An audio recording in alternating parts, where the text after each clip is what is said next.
Je m'appelle Florence Bandera, je suis thérapeute en médecine chinoise et je vais vous parler aujourd'hui justement d'un livre pour entretenir votre bonne santé.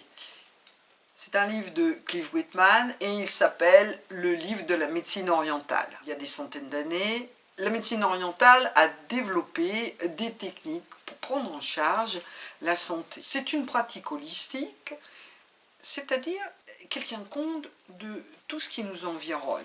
Je vous en ai déjà parlé dans d'autres ouvrages que j'ai eu le plaisir de chroniquer, mais cette médecine tient compte de notre environnement, de notre entourage, de nos amis, de nos voisins, de notre famille, et elle tient compte aussi de notre alimentation. La médecine orientale a développé des concepts qui lui sont totalement particuliers et qu'on d'ailleurs on ne retrouve pas en médecine occidentale.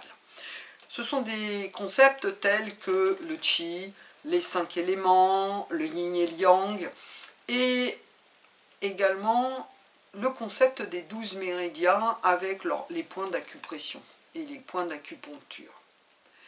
Mais elle a développé aussi un vocabulaire lié à ces concepts qui lui est totalement particulier, comme les troubles de chaud, de froid, mais également aussi des états de plénitude et de vide, ou des stagnations de sang. Et ce sont des déterminations qui permettent de cibler les symptômes et non pas de donner un nom à la maladie comme on l'entend en médecine occidentale.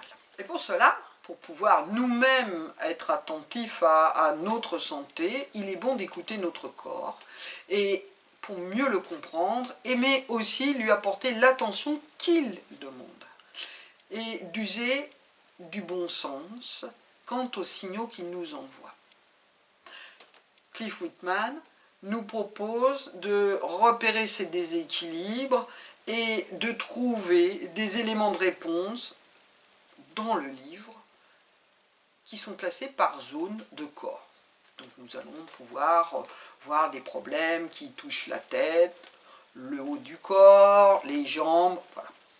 Et il nous propose aussi de faire des mouvements qui s'apparentent très souvent au yoga d'ailleurs. Je vous avouerai que la similitude est facile et les rapprochements aussi.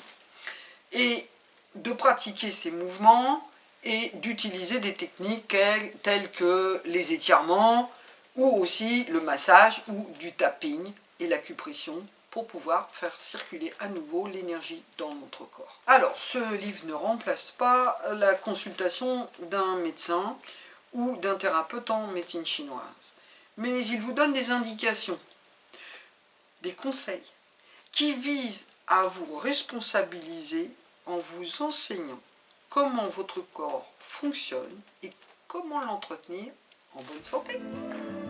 À bientôt.